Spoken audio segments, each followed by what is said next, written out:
Isang mainit na pagbati sa mga pinakatatanging graduates at completers sa school year 2019-2020. Ako ay lubos na natutuwa at nagagalag na matagumpay ninyong narating ang puntong ito ng inyong pagkatuto. Ako ay higit na natutuwa kasama ng inyong mga magulang, mga guro at ang buong komunidad na inyong kinabibilangan sa mapagwaging pagsalubong sa bagong bukas na may kalakip na hamong mas pagbutihin pa ang pagsulong at pagsuong sa buhay. Sa tema sa taong ito, sulong edukalidad, pagtataguyod sa kinabukasan ng bayan. Tayo ay sabay nahahayo at susulong upang maisakatuparan ang pangarap ng bawat isa na maitaguyod ang magandang bukas at makamit ang layunin para sa sarili, para sa komunidad at para sa bayan. Sa panahong ito na tayo ay nahaharap sa malawakang pandemiko na nagbigay takot at bumalot sa mundo ng sakit, huwag nating kalimutang maging positibo, produktibo at proaktibo upang maipagpatuloy ang ating magandang nasimulan sa ating paaralan. Maging resourceful din tayo sa patuloy na paglago ng ating kaalaman. Gamit ang napakaraming pamamaraang maaari nating magamit. Sa ating mga completers at graduates, magkaroon tayo ng matibay na sandigan at paniniwala na magkakaroon tayo ng mas maayos, mas malusog, at mas matibay na bukas na naghihintay sa atin. Hindi man tayo sigurado sa kung ano ang hatid ng bukas sa atin. Maging mas matibay sana ang paniniwala natin sa mas maliwanag na bukas. Tulad nga ng winika ng ating mahal na Pangulo, Rodrigo Duterte, mahirap ang ating kakaharapin at tatahakin. Pero magtulungan at magkaisa tayong muli. Kasama ang bawat isa, magkapit-bisig at magkapit-balikan, nating tahakin ang daan tungo sa magandang kinabukasan ng ating mahal na bayan. 10 ng buong pampaaralang tanggapan ng sangayuan ng Pangasinan, patuloy nating suportahan ang sulong edukalidad.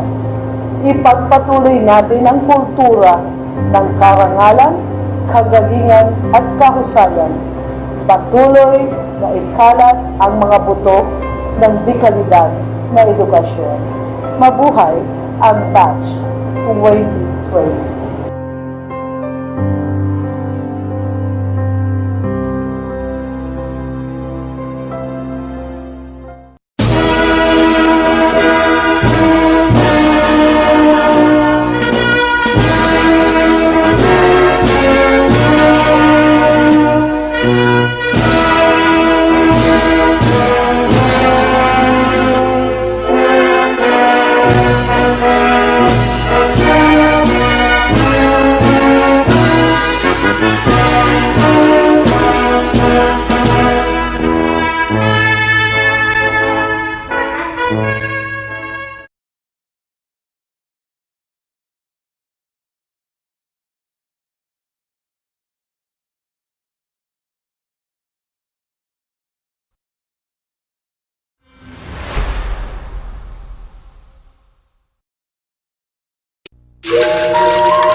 mga kababayan, ang pambansang awit ng Pilipinas.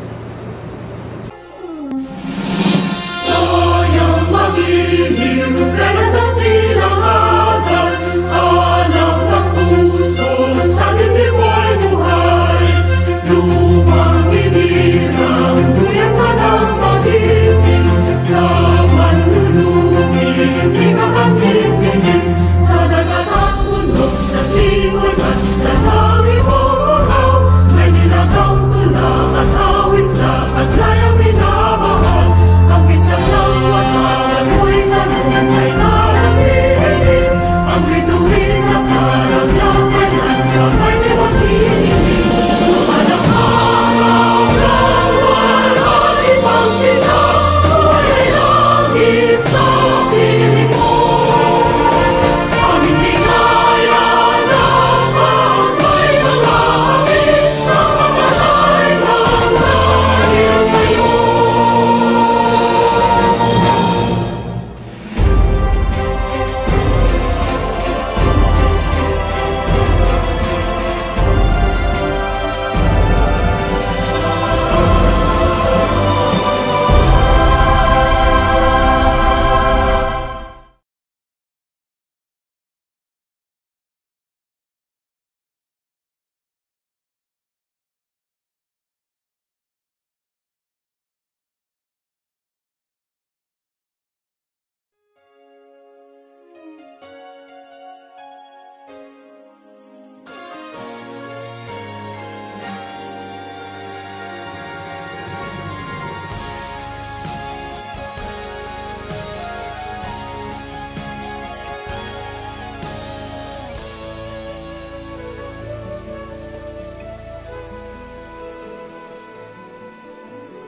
Today, in the world where life is born, there's a struggle that is fought to be welcomed, to be cared for, to be at home. Today, when all life seems bought and used, there's a struggle to belong, to be free and to be a gift to everyone. We call all families, rise up and raise your hands as one. Come show the world the love that bonds all God's children into one.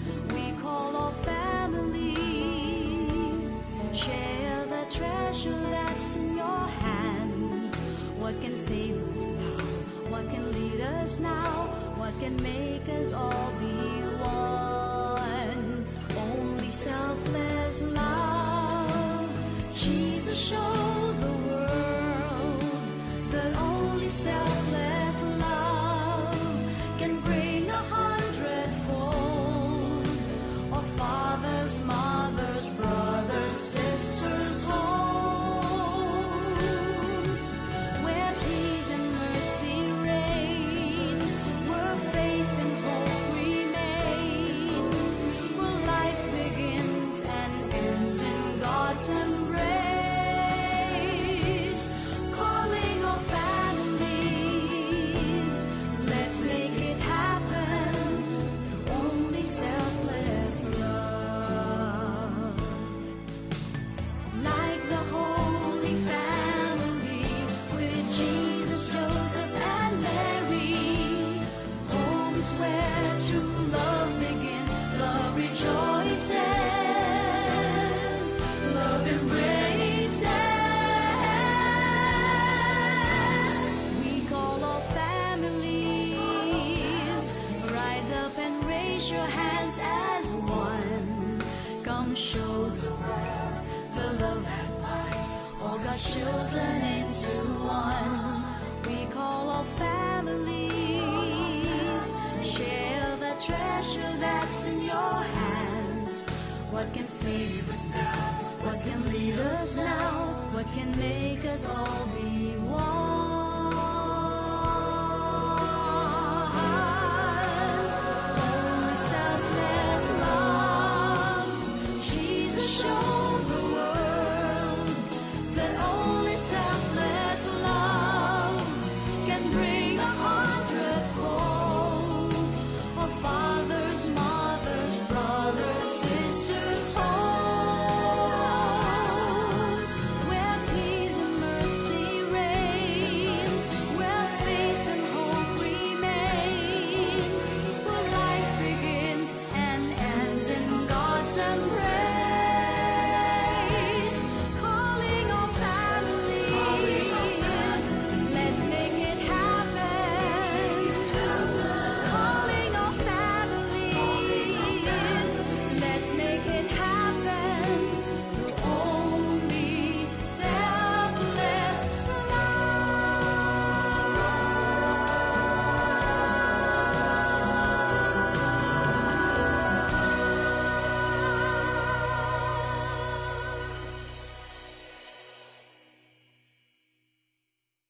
serve with pride and unity.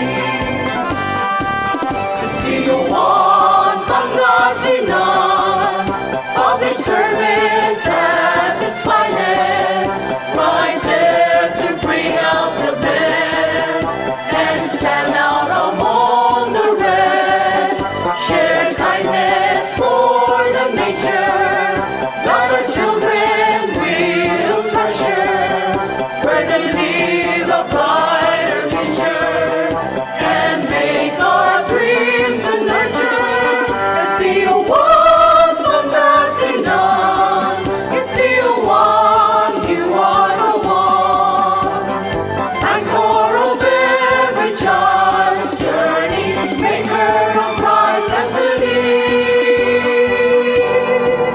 Embrace culture with dignity, work with goodwill and harmony. Honesty and sincerity, serve with pride and unity. Castillo 1, Pangasinan, Castillo 1, you are the one. Anchor of every child's journey, maker of bright destiny.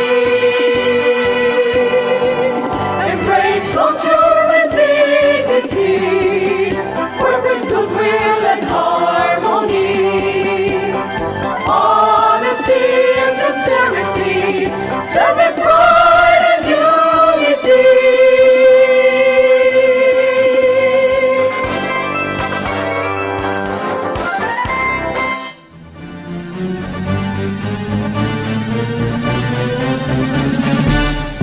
Dekatan dayungi, Pangasinan ya binabi.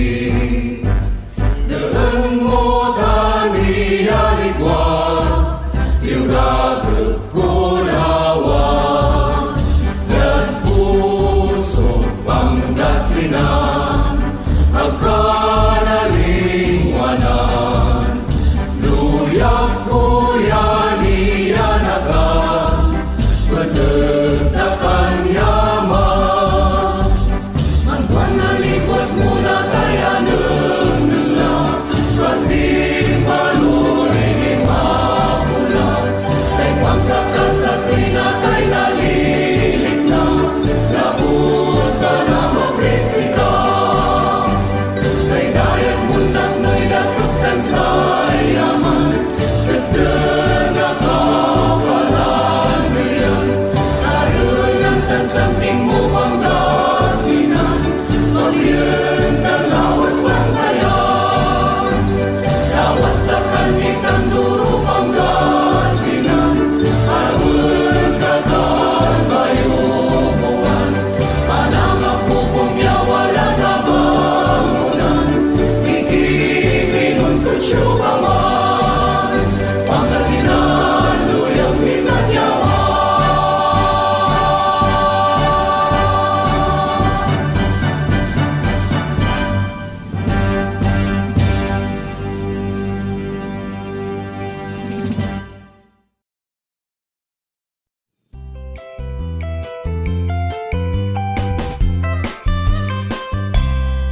Sikay puso na Pangasinan, marlang ka et ngaran, kabisera na sayan luya, tayo takan mas na, linggayin pali kun inaro, sikasukag napay, liket ko. Say dayatan maglindalin mo, ni kurit at libro, kawayangan na luyag ko, diyan linggayin ginamuran tayo.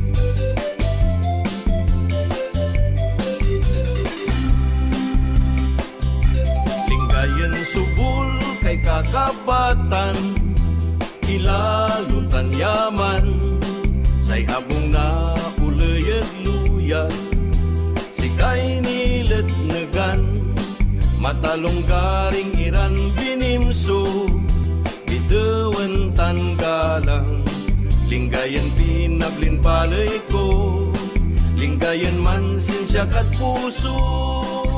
Galila.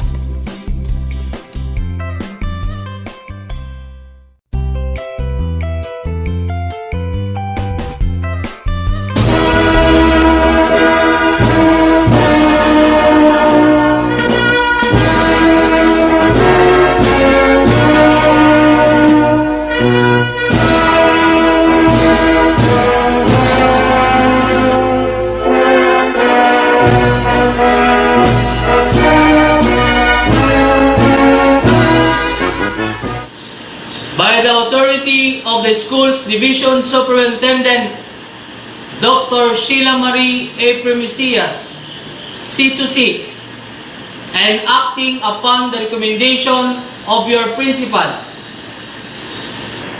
Ma'am Yolanda D. Bernabe, that you have successfully completed all the requirements as prescribed by the Department of Education for elementary schools.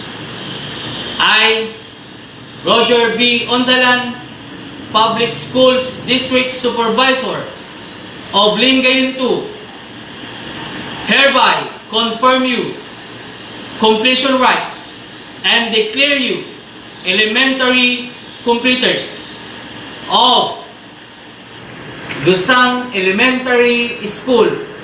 Today, June 1, 2020, I therefore confirm you upon all the rights and privileges thereunto appertaining. Congratulations.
First of all, I would like to give thanks and glory to our Almighty God, for in spite of the continued spread of COVID-19 around the world, He still allowed us virtually to witness this momentous occasion. My salute to our beloved Mayor and Action Man, General Leopoldo Batawil, our ever-caring District Supervisor, Dr. Roger B. Untalan, our very own School Division Superintendent, Dr. Sheila Marie Premisias, our entire school principal, Mrs. Yolanda de Bernabe, members of the teaching force and mentors, our PTA president, who is so humble but a principled man, Mr. Elmer Calban, and other PTA officers who are with us in today's commencement, barangay officials, guests, visitors, parents, young graduates, magandang buhay at magandang umaga sa ating lahat. It is with great pride and honor to be your guest speaker in today's commencement. Ang totoo nito, this has been long time overdue. Shall I say for almost 2 decades? Yes, it was multiple times since then I was asked to be your guest speaker. But due to the call of duty and my nature of work abroad for the past 3 decades, I was not able to do so. The good thing is, sa wakas, natuloy din. But because of this pandemic situation we are presently facing, this is done virtually.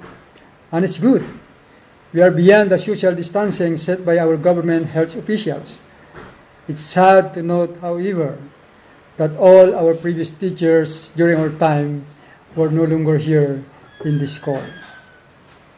Well, to give you a short background about myself, I believe few of you knew me personally. But I'm proud to say, tagagja od guesang, Dumalandan West. Ipinanganak at lumaki ako dito, and I'm glad to inform you I graduated in this school way back 19... Wag na lang, baka kwintin nyo pa ang edad ko. Ang kaibahan ng batch namin siguro, we are the very first batch na nag-graduate sa eskwelaang ito, Guesang Elementary School. During our time, our valedictorian is a boy, and most of the first honors in its grade are boys. But now, I started to believe na talagang mas matatalino yata ang mga girls, since with honors in today's graduation are mostly girls. Tama ba? Payag ba kayo mga boys? So boys, my advice, limit using your gadgets.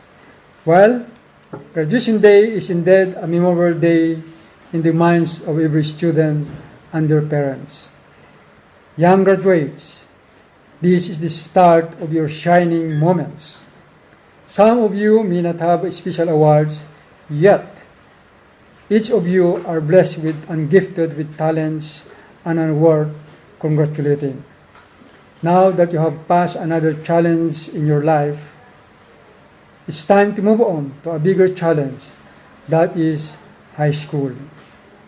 Speaking of challenges, I would like to narrate to you something which I myself had experienced while I'm of same age as you are today.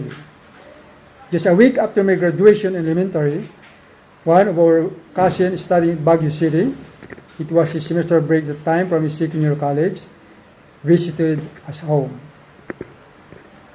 One of my elder brother introduced me to my cousin, saying, si William just graduated recently as valedictorian in elementary. My cousin then answered in Pangasinan, tuwatan si Ren, sige pa, testingin ta ka no talagang maungka kwanto. Bibigyan kita ng 100 piso kung makukuha mo ang tanong kong ito, sabi niya. I was quite excited and really challenged. At the time, such amount is really something big. Our cousin continued, here is the situation. May malaking handaan. It was a wedding party of a very rich man.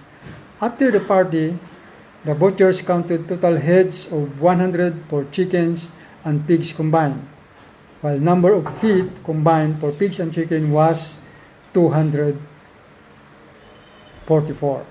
Ang tanong ko, sabi niya, ilan ang pinatay na baboy at ilan ang pinatay na manok sa wedding party? As your guide, pag ang pinatay na baboy ay 50 at 50 rin ang manok, sabi niya, then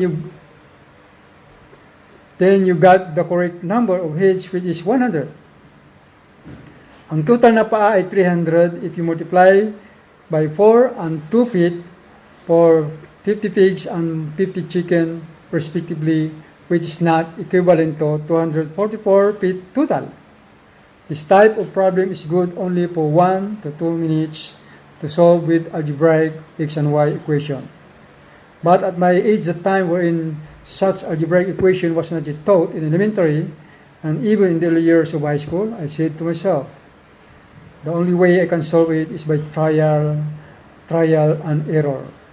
Being challenged, because I was introduced by my brother to our cousin as school valedictorian, natuto naman, and got interested with such problem, I pursued solving it after 20 to 30 minutes through trials and errors. Ayaw kong sabihin ang tamang sagot sa ngayon, because I want you graduates to try it yourselves too while you are in vacation, just to keep your mind active and consider it as challenge on your path.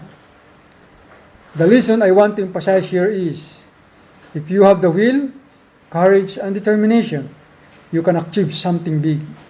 Be a lateral thinker sometimes. Think outside the box and find ways to increase your knowledge. The truth is, my cousin never really expected to that I can arrive with such solution. I know with the knowledge and values inculcated in your mind by the school through your mentors, you are well prepared to tackle high school. As you face a new academic year, my advice to you is continue soaring, strive for excellence, but don't be a perfectionist. There is a big difference between striving for excellence and striving for perfection. The first is attainable, gratifying, and healthy, while the second is unattainable, frustrating, and a waste of time. Every situation is a new situation. Every day is a new day. And unless you prepare yourselves for the upcoming challenge, you are unlikely to succeed.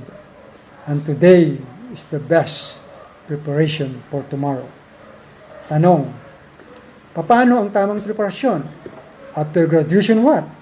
Well, habang bakasyon, what would you intend to do? I suggest, set your goals, plan your actions, and set time for your study and play. Read. Read books in advance. Iramin ninyo ang mga libro ng mga kakilala ninyong nagtapos na ng first year high school. Kumbaga sa larong chess, you have to be advanced by 2 moves. At school, select your friends with the same passion as you. That is to fulfill your dreams and ambition. In life, sometimes not all dreams you dream of will become a reality. Sometimes you win, sometimes you fail. If ever you fail, just keep your heads up. Don't ever be discouraged. Keep going, for only those who surrenders will never reach their goal. At sa huling bahagi ng aking pananalita, I would like to give you some quotes and sayings which I myself have guided and brought me to where I am now. Number 1, sweet is the fruit of ambition planted in the soil of labor, and behind the curtain of hardships smiles bright success. Kaya talagang you have to exert efforts, magsunog ng kilay at sa ayaw natin o hindi, paghihirapan at mamuhanan tayo ng sipag at tiyaga bago nating maabot ang tagumpay sa ating buhay. And number 2, every man is the architect of his own destiny. Young as you are, you have already started building your destiny. Go for it. Strive for it. Come on. A better destiny awaits you if you keep going no matter what. Number 3, Last but the most important quotes on Proverbs for me, I would like to cite a biblical verse written in Proverbs 1:7. It says, "Fear of the Lord is the beginning of wisdom." Ang pagkatakot sa Panginoon ay umpisa ng karunungan. And in Proverbs 3:5 up to 6, "Trust in the Lord with all your heart, and lean not on your understanding. In all your ways acknowledge Him, and He shall direct your path." Sa Tagalog, manalig ka sa Panginoong Diyos ng iyong buong puso at huwag sa sarili mong unawa. At sa lahat ng iyong lakad ay sangguniin siya upang ikaw ay gagabayan sa iyong daan.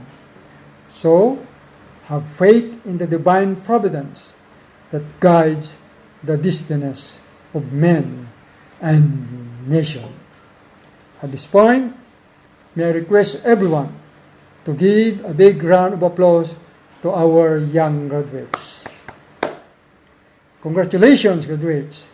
I hope with that ear-blogging applause you heard, you will continue learning and study with perseverance, commitment, and enjoyment till you bring glory to your alma mater and make your parents proud.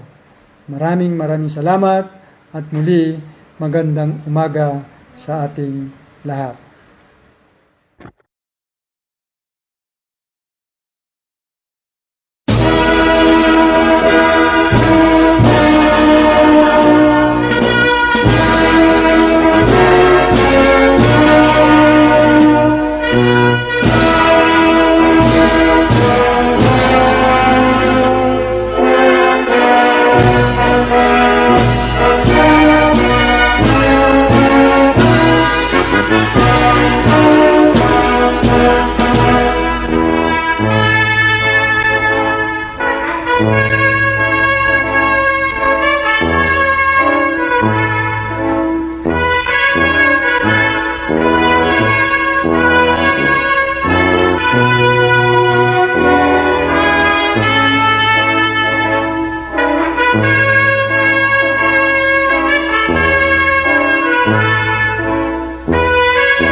Nandito ako dahil sa'yo. Hindi ko alam kung kakayanin kung hindi kita kasama. Sa aking paglipad, ikaw ang hangin na dala sa akin sa mga bituin.